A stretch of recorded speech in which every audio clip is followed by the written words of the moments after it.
This is the Detroit Sports Podcast Network.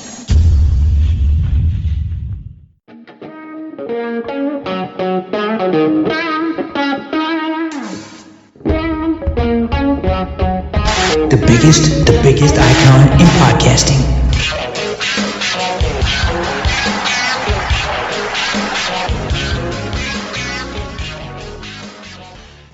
Welcome in, everybody, to the latest episode of DocNJock on the Detroit Sports Podcast Network. I am the Doc, John Macaroon. Joining me, my guy, Adam, the Jock Strozinski.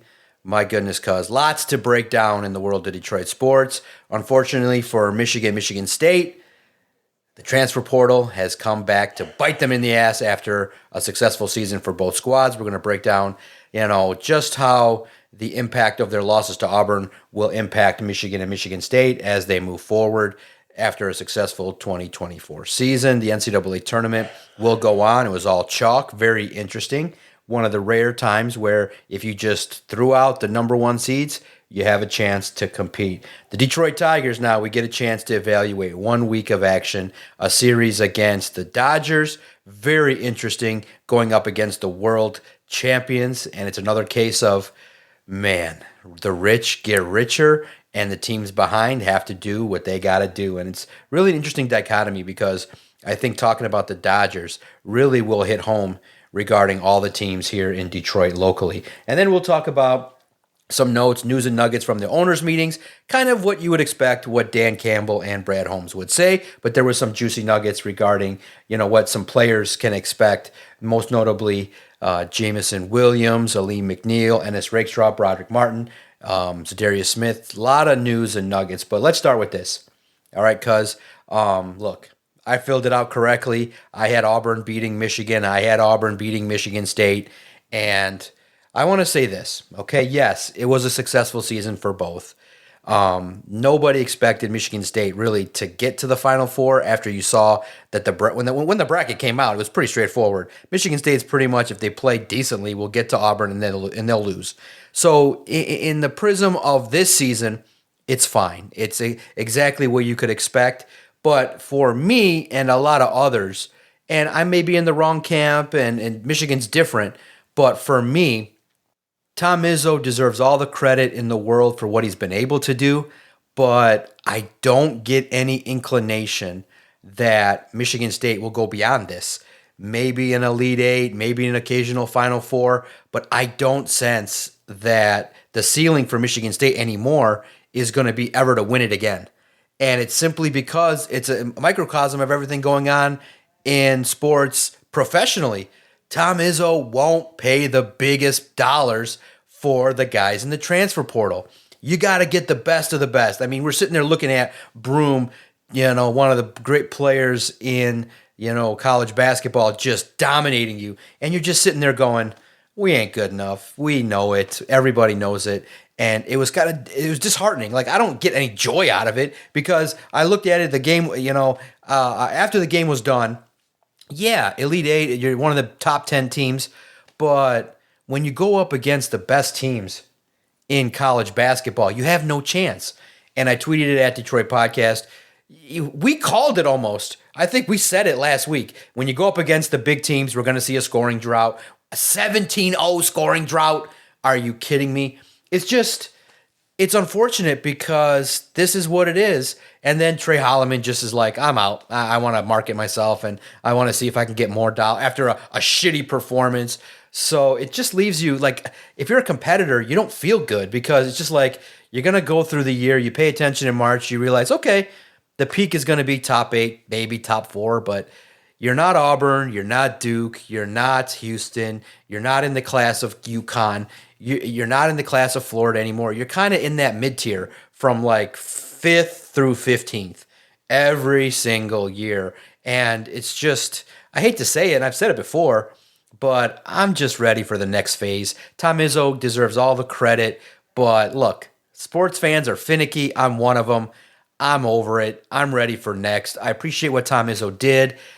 If he gets another one, great. I don't expect it, but from the other perspective, I think Michigan had a nice run to get to the Sweet 16, and now you got to look to restock and build upon it. So am I wrong for kind of just going, you know what, Tom, it's great, but I would rather take a step back and pay people. You got to pay. Look, we don't have to like it. Adam and I don't like this. We don't like this kind of style. But if that's the game, you can't dismiss the portal. You can't dismiss it. If you'd have just got 2 more players, this could have been, you could argue, a title year for Michigan State. But they didn't spend. Like, there are times where you just got to be like, fuck it, take a loan out and spend. Take a risk. But nope. More of the same for Michigan State. Gritty. We got to be gritty. We got to rebound. We got to play defense. Well, you know what? College basketball is shooting the fucking 3-point ball. Everybody knows it. I know it. You know it. Everybody in the goddamn world knows it. You got to shoot the 3. And it always pisses me off when we know what the downfall of a team is going to be, and then it's a downfall. Couldn't shoot a 3 to make your life other than one big old white guy. Frustrating. But I'm at my wit's end. Look, I got a picture to my right of Tom Izzo on my wall. Everybody knows I bleed green, but I'm over it. I am over it. I'm ready for the next phase of Michigan State football. And we don't even know what that's going to look like. But to me, it's just disheartening because you just see a clear ceiling that you just can't get over. Yeah, I mean, this is kind of where Michigan State basketball has kind of been the last, 10 years? Yeah. Almost 12 years. The same shit. It kind of feels like you're stuck, and almost like there is a glass ceiling, and that glass ceiling is basically the Elite Eight, the Sweet 16. And you're right, the game has evolved, right? College basketball has evolved. It's different now than it was, say, 5, 10, 12 years ago. And it does seem like Tom Izzo is very reluctant to get into what this new college landscape looks like. I feel like if Michigan State is going to be successful, if they are going to get to those Final Fours and then get to that championship game and possibly hoist another trophy, their sports are going to have to evolve, right? It's not just basketball. You also see this with their college football program as well. So NIL is a real deal. It's a real thing. This is where we're at. Players are getting paid to play. And you look at the Final Four teams that have made it. I don't know if Michigan State has a payroll like those Final Four teams. I know Michigan doesn't. I know that was one of the big things when Dusty May renegotiated his recent contract.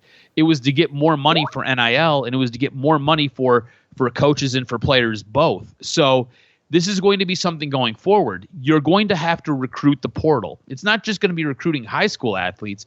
I feel like if you are going to be a college coach, you need to kind of split your time. Yeah, recruit the top guys coming out of high school. But you also have to go and you have to recruit the top guys in the portal. And you have to go find guys on other teams. And you might have to do some backdoor deals with their agents and to bring them in. That's the only way you're going to succeed. Tom Izzo does not like dealing with this NIL stuff. Tom Izzo does not like dealing with paying players. But this is what college basketball has evolved into. This is what it is now. I'm not saying it's good. I'm not saying this is the way it should be. I'm just telling you what it is. Like you said, you and I both don't like this. To me, it really does kind of take away from the game. I miss the days where we could go and start with a guy who's a freshman, watch him earn his way onto the court, and then that sophomore year he takes a gigantic leap forward, and then next thing you know, it's his junior year, and you're talking about him possibly going and playing in the NBA, only for him to say, no, I want to come back and win a championship, and then he goes out and does it that following year. We don't have that anymore in college athletics. These guys are all paid to play. They're all high-priced guys, and you have to, if you're a coach and you're on an athletic department, you're part of the coaching staff, you now have to split your time amongst the incoming class and the guys who are now entering and incoming into the portal and go and take care of all of that. So I think it becomes much more difficult for coaching staffs. I think it becomes much more difficult for athletic programs. And what you're seeing is the programs with the deepest pockets are winning championships. I mean, look at college football.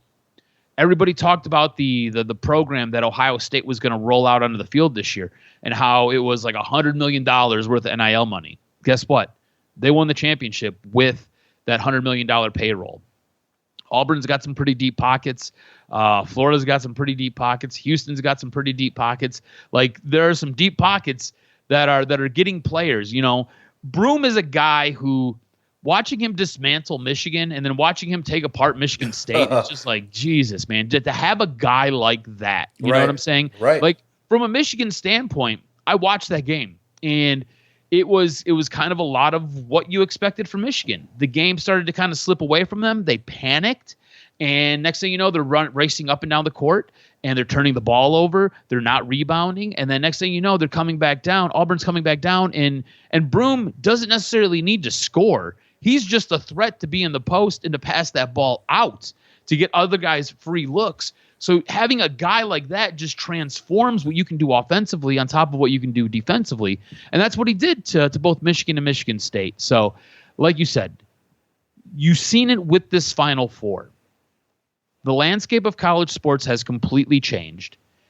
It's going to be deep pockets, and it's going to be recruiting the portal, and it's going to be getting involved in doing these things that you might not like to do. It is now this evolution of what college sports has become. And if you want to win, you're going to have to get on board, and you're going to have to go and play in the mud. That's all there is to it. And look, like you said, first time in forever where it's been all chalk, right?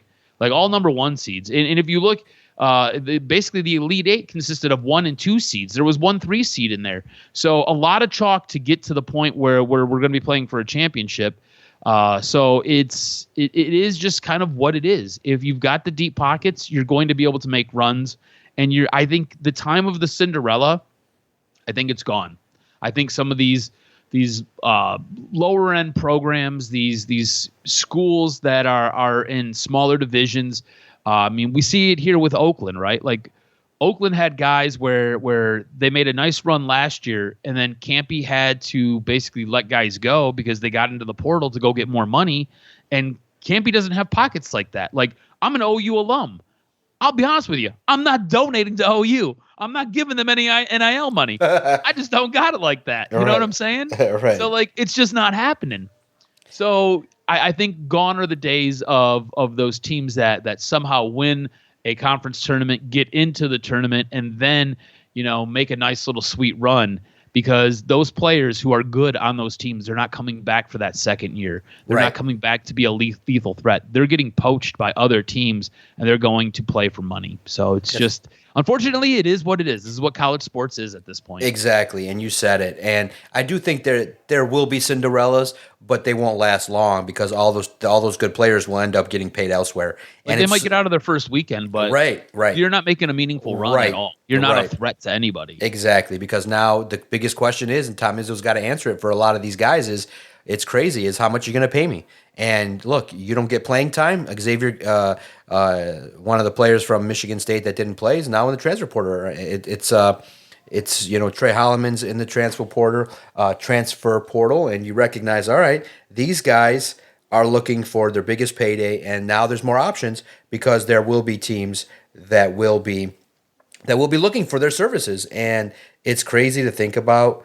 It's crazy to think that, after crying and doing all those things, but a guy like, look, perfect example, Xavier Booker comes in with some level of fanfare and doesn't play, and he's like, I want to test the market. So before we talk about baseball, just looking at it from the other side, if you were a coach and now you're looking at it like from this perspective, if a player enters the portal and he shops himself but realizes, it's not that great, do you put him off the team? Do you welcome him back for shopping? Because really, in the end, it's basically free agency. It's basically free agent Trey Holloman wants to decide his future, and if the Spartans want to embrace him, they bring him back. I would slowly change my mind, but it stings because you realize, all right, the program doesn't mean as much as the name on your back does, and now these kids, it just, when I thought about it, in the car, driving, just thinking, man, these kids now are not innocent anymore. Like, you used to think, okay, they'd be loyal to the program. There'd be like Tim Duncan and guys that played in the program for years and graduated, and it's not like that. It's basically it's a business relationship, and the business of sports is now hitting 18-year-olds. It's too young, in my opinion, but that's the way it is. So Trey Holloman's a free agent. He's going to decide his future. Jace Richardson's a free agent. He's going to decide if he's going to take his talents to the NBA. it's a different mindset. And I think over the next couple years, you and I will adapt to the give me money crowd. And I get it, but I always thought that, there was one bastion of innocence left. It was college athletics, where it was you do it for the school, you do it for the pride, you do it for the kids that are cheering for you and waking up and tailgating. And now it's just we already know the I like the delineation of the difference between pro sports and college. College was, hey, you build up, you get a group of guys, and you say, all right, this first year, man, we fell to Auburn. Now next year, Jace and Trey and all the young guys get to come back and try to battle it out and wipe that taste away. But now it's not that. And I felt that in high school sports. Like, man, we sucked that first couple years playing tennis. And we were like, we don't want to suck anymore. We want to get better and work out and train and figure out how to get better. It's not like that. Now the next step is after a season ends, it's, hey, let me call my agent. What are we doing? Are we going to the portal? And you got to have those talks. It's weird. I don't like it, but it is what it is, and it's going to be interesting to see the Final Four. Probably, maybe people think it's going to be Florida Duke. I have it different, but we'll see. It'll be interesting Final Four. We'll see how it plays out, but it's a change in sports. It's going to take time to adjust. The free agent college basketball player, the college football player. It's a crazy world, and it's one of those deals where you just hope that the athletes that get the money can take advantage of it and can make their lives better. And it's becoming no longer an amateur sport. It's just the way it is. Cause talking about the pros now, the Detroit Tigers, after that series against the Dodgers, look, I didn't take it as a moral victory. I just looked at it like, okay, the Dodgers are what every fan of sports would like to be, where you just look up and down and you're talk about paying players. You talk about paying players. What was sick, cuz is last week I was in Florida hanging with the nephew and the kids, and we started watching, and it was sick. I was like, hey, nephew, I got a weird feeling. Just, I don't know what it was, because maybe just playing video games or looking at him. I go, man, I think Freddie Freeman's going to crush a home run against us. And it didn't happen that at bat. I go, I just got this bad feeling. Dude, Freddie Freeman is a freak, and he's still a freak. And he hit that the next at bat. I fell asleep, and I woke up, and it was the game where the official, the Major League Baseball screwed the Tigers, and just in every which way. But Freddie Freeman hit a 2-run homer to tie the game and all that, and you just realize, my God, the Dodgers are just on. I'd rather be that. That's just fun. Jealousy galore. They got great talent. They've won. They spend. And they're the team. They're the spending team. But, okay, so realizing that's them, the Tigers competed. And it was good to see Tariq Skubal. It was good to see, okay, the Tigers do have, over the course now of seeing them play Seattle, they do have pitching. And Jackson Jobe, Casey Mize, and Tariq Skubal, you realize, all right, there's some things to work on here to build on. But after the series against the Dodgers, it just was like a global thing for me. I was like, well, we're not going to win a World Series anytime soon like this. But you recognize, all right, the foundational pieces can be built upon, but if you don't ratchet up the spending, I think the number is another $100 million. You got to spend another $100 million in some form or fashion to get up to that level. But look, the best way to put it is it was a bumpy start, but you're starting to see what they can do with good pitching and hitting across the board. And if they can weather the injury storm and get to 500 around the end of March, April and May, I think this team can be something. There are holes, clearly, and the biggest thing that was alarming was the runners in scoring position. That was pretty crazy, not to be able to knock those guys in and relying on the big bat home run. But a lot of good stories with Jackson Jobe, the emergence of Spencer Torkelson. He looks like he's kind of figured it out. And if you do get something from Casey Mize and Spencer Torkelson, this could be something of a team that can be scrappy. But globally, I think all Detroit fans are just like, we've already done the gritty shit, man. We've already done it. And to tie it together with the Michigan State stuff, we've seen the going to work Pistons. We've seen the hard working Red Wings. We've seen, the Lions and their grit. Fuck it, man. Let's get some stars. Let's get some big bats. And I think that's where the desperation came with Bregman. It was just like, he's a star. Well, he was a star. He's not going to be a star. He is somebody that has already done it. But I get the notion. I get the desperation psychologically. You just want better pay. Like, all the teams can draft for the most part. All the GMs in town can draft. All the coaches that we got now can coach. But they just don't want to pay the premium for the guys that are established. And it's weird. It sucks. But it's kind of like the word of the day. And probably, I apologize, listeners, for the sulky tone, but this is tax season, and I'm about to scratch a check that's ungodly unfortunate for having a practice and working in 2 jobs. The government wants their 25%, and I always end up paying it over the course of 1 month. So the government is taking their slice, and we all have to operate within some parameters of a budget. It sucks, but everybody has those desires where you just wish you could be like, I need this, and just drop the cash and make it happen. But we all got to look at those budgets and realize, my God, the sports teams in town, it's basically, I do want to talk some optimism. I love the young players, but globally, there's just a ceiling. Like, there's no chance that these Tigers are going to win a World Series. There's no chance. The big spenders are going to be there again. But the biggest story, I think, in baseball, outside of the Tigers, I kind of love what the Yankees are doing. I'm not going to lie to you, cuz they're like, you know what? If we can fuck around with the bat and change the barrel and call it a turbo bat, I was uniquely impressed with the jokes and the photoshops of the turbo bat. Fuck it.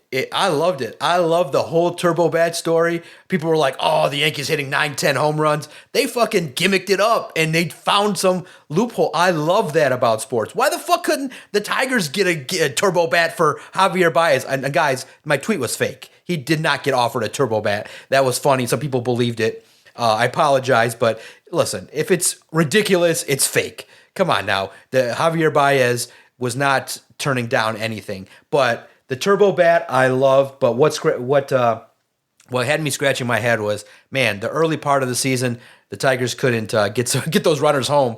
But it's good to play Seattle after the Dodgers. What'd you make of the first couple weeks of the season and the first couple series? I would say, cuz this is great, because I think we'll be talking Tigers baseball almost every week. Yeah, I think so too. And I think the thing that surprised me the most was the ability to manufacture runs. Like, Dodgers have a really good pitching staff. Dodgers are a very good team. You lost all 3 of those games, right?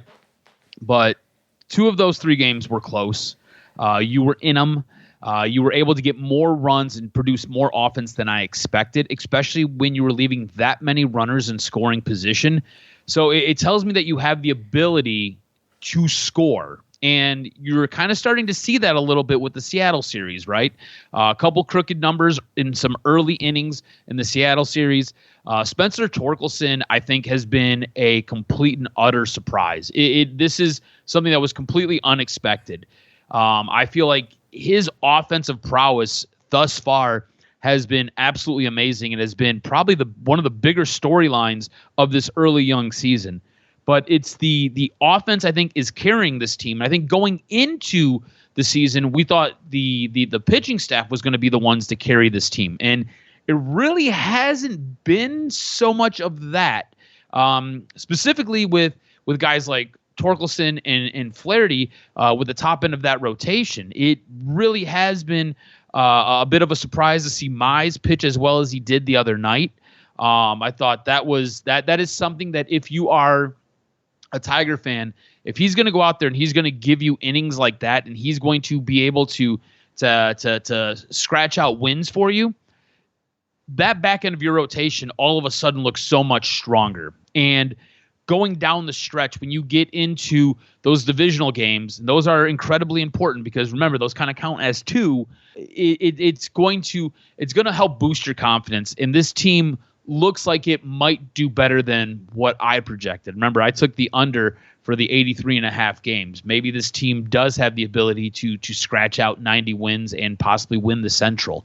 But things that have been really surprising to me has been Torkelson at the plate, and it's not just his ability to hit the ball. We know he can hit the ball. It's been the plate discipline. He sat there. He's taken a couple of pitches, drew a couple of walks, has got himself on base.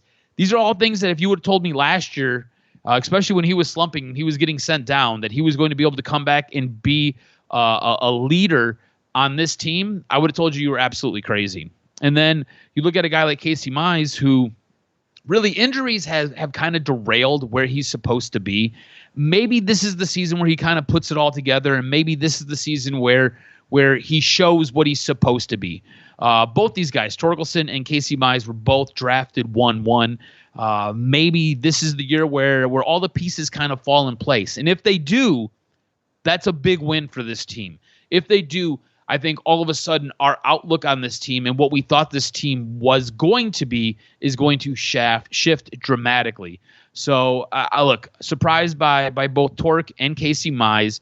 Of both these guys, who do you think has the ability to kind of keep this going? And who do you have more faith in throughout the course of the year to be able to keep it going? Is it Casey Mize, and does he give you valuable innings as the season wears on? Or is it Torkelson, and he's able to maintain that plate discipline, and he's able to be a monster contributor on offense for this team?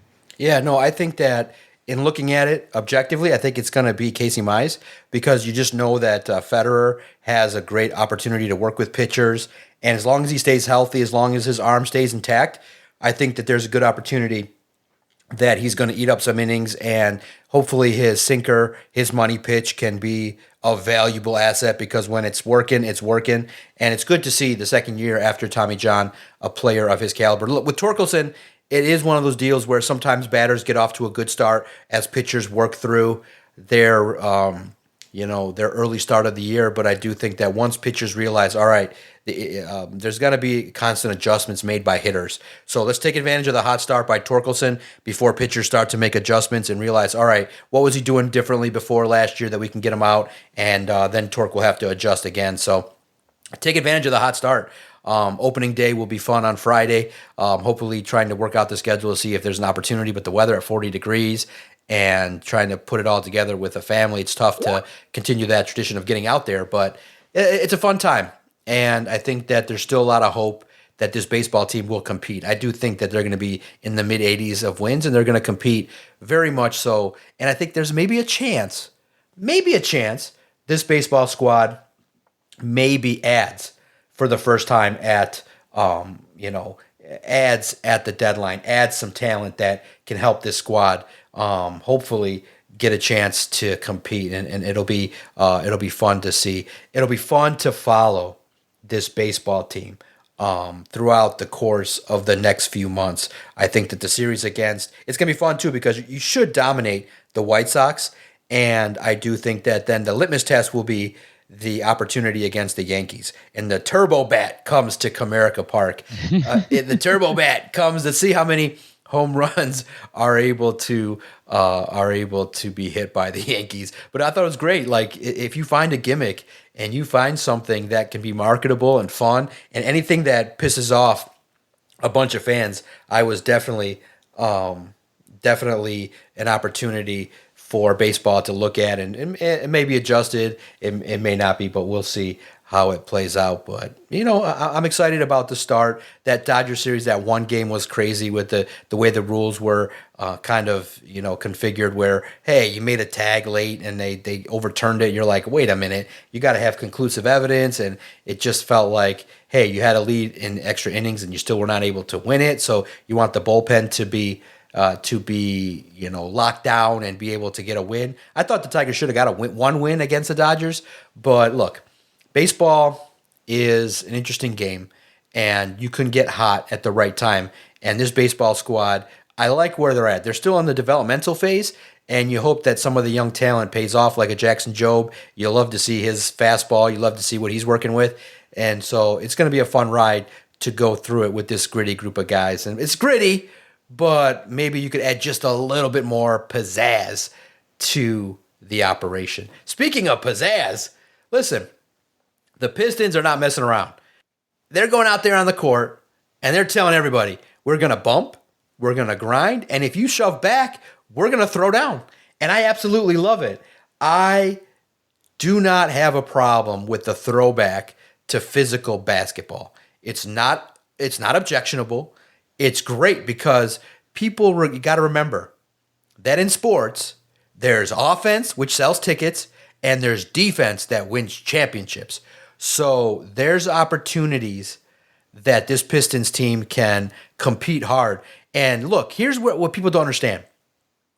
And people it's hard because it's staring you right in the face. The Pistons last year were a team that got beaten up, that got outworked, that got out hustled. So this first year under JB Bickerstaff is a culture building year. How are you going to hate on that? How are you going to hate on a team that tripled their win total? Everything that they're doing should be studied. Everything that they've done should be credited. How are you going to say that referencing the Bad Boys, which was the Pistons' identity in part of their glory days, why would you want to move away from that? That's, I get it. You want to play well and you want to be known for being the best, but you have stars. You have a couple guys that could be stars in Ivy and Kate Cunningham. You have talent. And what Trajan Langdon has been able to do is support the young guys with some vets, Tobias Harris and Malik Beasley. What do you know? Not that hard of a strategy. Guys that can ball, that have been in the league, that can fit, contribute. Maybe Steve Yzerman should take a drive over to, get out of his lush office downtown and maybe go to the other part of town where the Pistons practice facility is. It's not that bad. Yeah, he might have to take, some security with him, but it's not that bad. You can go in the daytime and learn that, hey, the guys that you signed to support have to play, have to contribute. Hey, they can't give you 4 goals and minus points every time they step on the ice. For the Pistons, I think that the brawl was great. It's culture building, and it's one of those deals where this year is a free year. It's a new organization. It's a new coaching staff, and you're trying to build, this is what we are. And now you just got to support these guys with guys that can shoot, guys that can extend the floor and get their own shot. And I love it. There's nothing about what the Pistons have done that look. And here's the thing that everybody is crazy and is crazy. Stop worrying too much what anybody outside of Detroit thinks about Detroit. Nobody likes Detroit. Nobody wants to like Detroit. They don't like anything about Detroit. They come in and they pat you on the head. They say, well, your downtown's not as bad as it used to. That's a win. Stop worrying what Shaq says and everybody said. They don't care. Just be proud of the fact they got over 40 wins. We were going to be happy with 28. So stop worrying. Nobody cares. Let's go. Let's kick ass, take names, win games. And they're winning games beating Cleveland without Kate Cunningham. That's a bonus. So let's go. Culture building. I think that it did not hurt them. Look, you're going to have up and down because you still got to build out this roster with more talent, more shooters, more big body defenders. But my goodness, there's nothing not to like about the Pistons. And I don't care what anybody thinks. I think we should just rub it in their face. Bad boy shirts, Rashid shirts, Ben Wallace shirts. We need to have the crew back together. Big bad boy night with Mahorn. I mean, Mahorn calls games.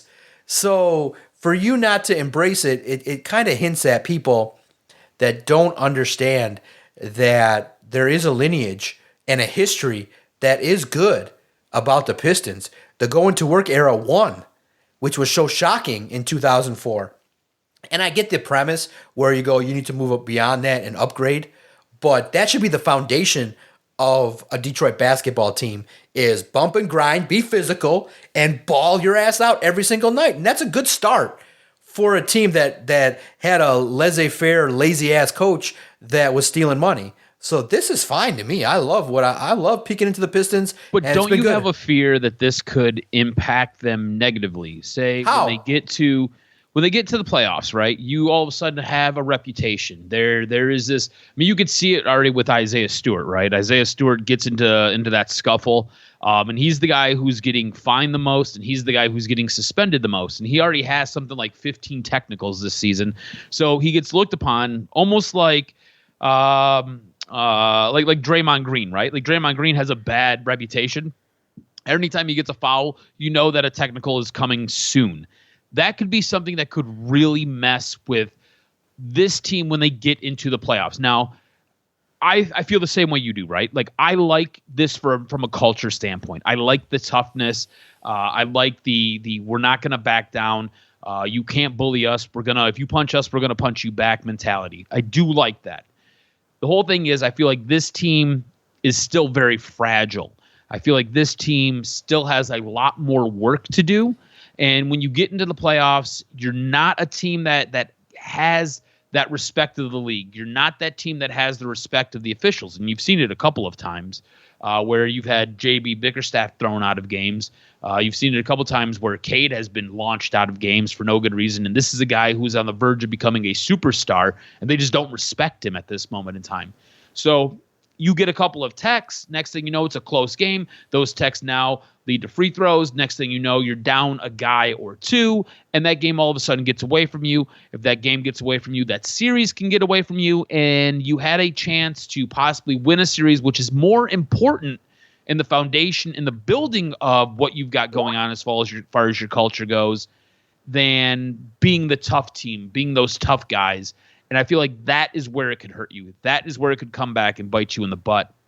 And that is my big concern, right?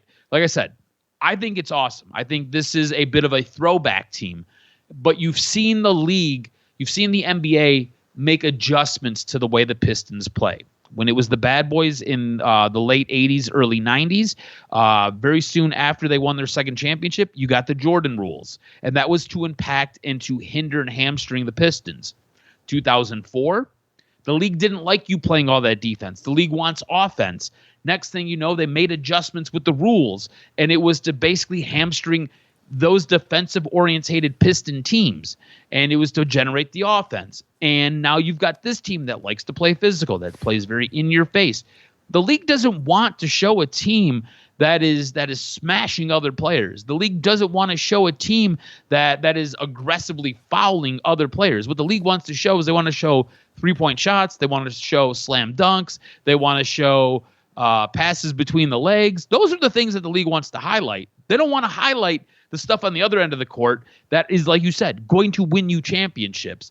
And that is where I feel like the reputation, having a guy like Isaiah Stewart, who has a ton of techs already and kind of draws the ire of the referees. A guy like Cade, who, like I said, is on the verge of superstardom, but has yet to garner the respect of the referees or the league itself. And a guy like JB Bickerstaff, who really pushes this mantra of, look, we're going to be tough. We're going to punch you in the face. This is what Detroit basketball is.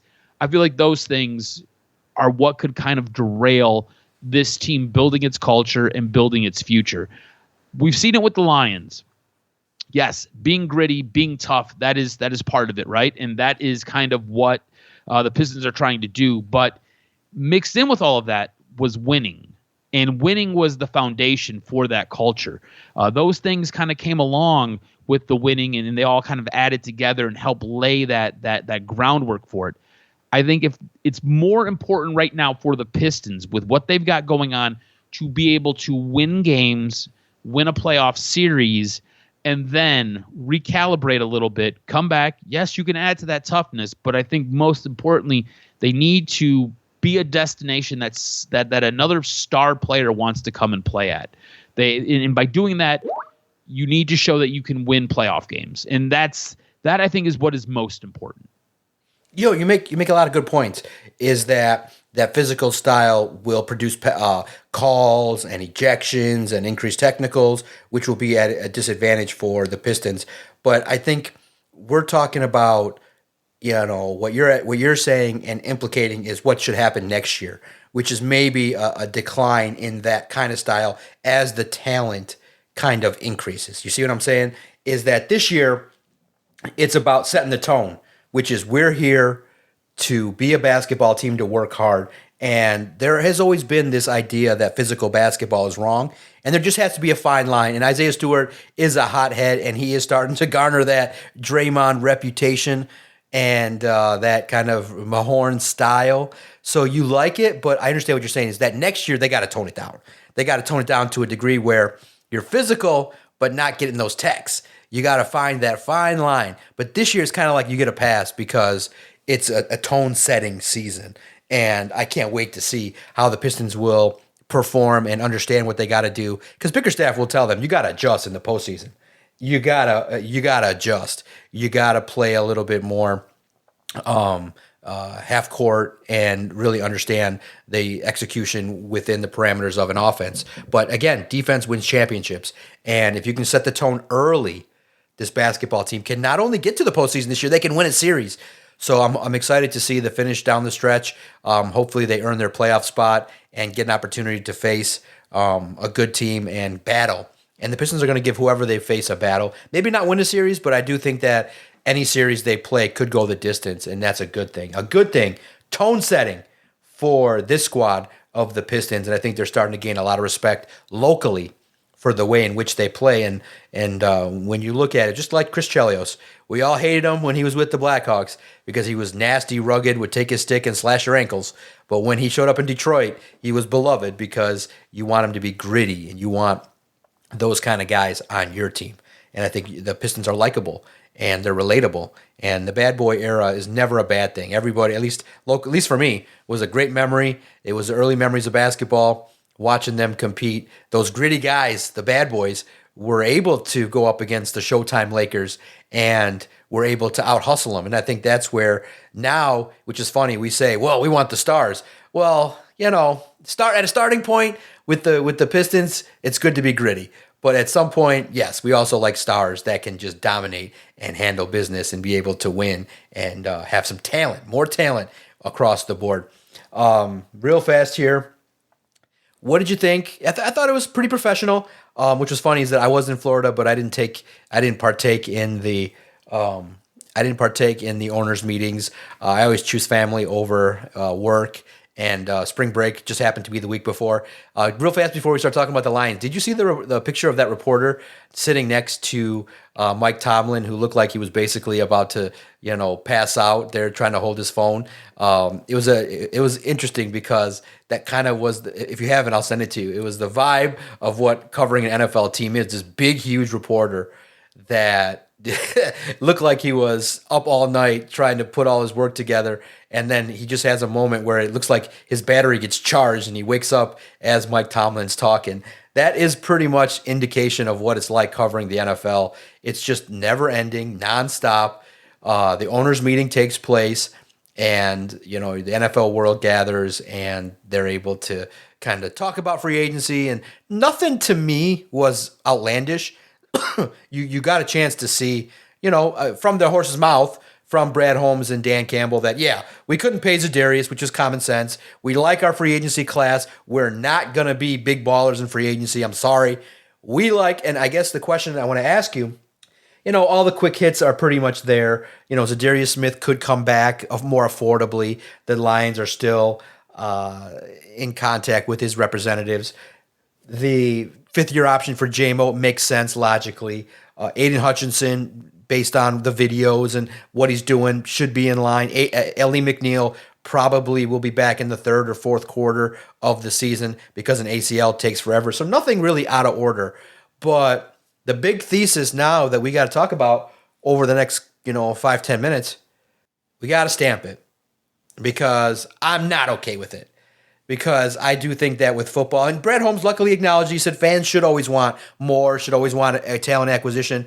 But Brad Holmes has planted his flag, and now he cemented it. Verbally, he said, free agency is not going to be about splashes and big moves and stuff like that. We're going to, find talent at certain spots, but our picks will be key. Our picks, we pay. There are research guys. That's the formula to success. That's the formula to sustain success. Are we going to jump on that, disciplined bandwagon? Because I can't. Because I've seen, and here's why. Your teacher did not do that. Your teacher, Brad, did not do that. I need you to copy your teacher. Respect your mentor. Your mentor, when it was time, pulled the trigger and made a blockbuster change and basically, in essence, traded Jared Goff for Matthew Stafford. You see what I'm saying? So theoretically, it would be in line for us to say, this was the year 2024, 2025 to start to shove and pinpoint. Why aren't you? Do you feel like it's not ready yet? I feel like 23 was the year when they lost to San Francisco. That was the year they could have snuck one in. But your window closes not by choice, not by the fact that you didn't draft enough talent. All these guys want 30, 40 million a year. You can't pay 10 guys 40 million a year. Other teams, the Bears, the Commanders, the Packers, they're going to start plucking your guys. Brian Branch, Jamison Williams could be on other teams. Jack Campbell, Sam Laporta could be on other teams. It's going to be imperative to restock that talent, and that's why this draft is important. But I think that 3-4, because here's the thing. You have $40 million in cap space right now. You're going to get another 40 when you restructure Jared Goff. You can finagle the cap a little bit to be a little bit more aggressive. Now, we're not saying go out and get 5-6 guys, trade every first-round pick you got, but you went with none. You went with DJ Reed and nothing else. You're telling me you couldn't just keep Zadarius Smith and move on from Marcus Davenport? You're telling me you couldn't take a chance on a Raiders defensive end coming off of an injury that's an edge rusher? Take a chance on somebody else? That's where I'm like, man, that disciplined approach will get a lot of wins. I like the Ravens. I like the Bills. I like the Packers. But I'm getting this nagging, nasty feeling. Remember, the Packers only won one with a quarterback that was better than the one you got. I'm getting a nagging, nasty feeling that it ain't going to happen. Like, we're going to be, and this is actually the worst scenario. Get to the postseason, get to the Super Bowl, lose. Get to the postseason, first round loss. Get to the postseason, NFC title game loss. Get to the postseason, barely losing it's going to be potentially, if you foreshadow it, could you handle a Buffalo Bills style team where they just get there every year? Boom, lose to the Bears in the playoffs. Boom, lose to the Rams. Boom, lose to Jaden Daniels. Like, I'm feeling like we're about to enter the head pounding into the door era of Detroit Lions football. A lot of wins in the regular season, not a lot of wins in the playoffs at the biggest moment. And I hate to say that. I'm trying to use all the rational skills I got. I'm trying to be positive. I'm like, you should be positive. It's hope season. It's hype season. But I'm not seeing it with this kind of strategy. Yeah, I think it's a huge concern for me that Brad loves his own guys, right? So, like, there's the ability to upgrade positions all over the place for this team. And Brad's like, no, I've got to squirrel money away because I've got to pay my own guys. That's a problem for me, right? Like, you have the ability to go out and make a move and make a splash to upgrade your defensive line. Your defensive line has been the weak part of this team for the last 2-3 years. It's been the one thing that really we've talked about every offseason that needs to get improved. And Brad Holmes is like, we'll do it incrementally. We'll add a little piece here, a little piece there, and hope it gets better. And those little pieces are guys like Marcus Davenport. You're hoping Broderick Martin figures it out and can see the field. It's guys like Josh Pascal. It's guys like Levi Onwuzurike, bringing them back.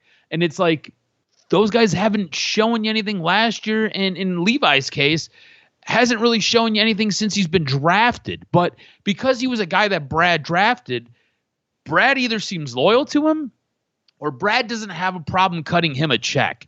And I think in both your and my case, we're like, take that money and put that towards somebody else who's going to actually make plays. Take that money and put that money towards, I don't know, a guy like Trey Hendrickson, who's available, who you can go get. I don't know if you've seen this thing by Bill Barnwell from ESPN.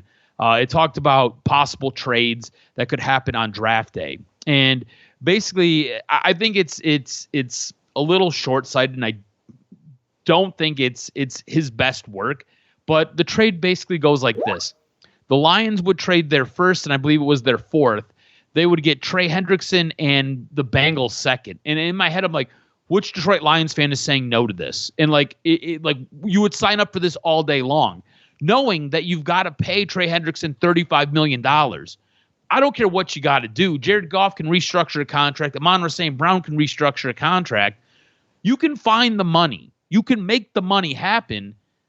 It's going and getting a guy like that I think helps put you over the top. Look, we both I think agree on building a team, right? Draft your guys, add your draft picks, and let your draft picks kind of do the heavy work. And then what you have to do is you have to go out and you have to make a move to get somebody who will help get you over the top. Otherwise, you do run the chance of being the Buffalo Bills, and it would be devastating to be the Buffalo Bills. You talk about the LA Rams and what they did. The LA Rams just held stagnant and just kind of kept re-signing their own guys, re-signing their own guys, re-signing their own guys. You would never have got Jared Goff. They would still be in the same spot that they are.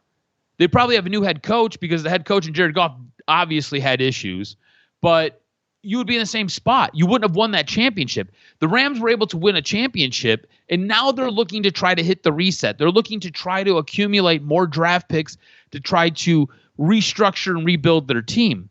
I get that. Like, I think we both get that. That's an aggressive general manager. It's an aggressive mentality when it comes to building a team. I think we both like that. I get what Brad Holmes wants to do. He wants to be successful for a long period of time. Like you said, your Super Bowl window is not huge. Your Super Bowl window does not stay open for very long.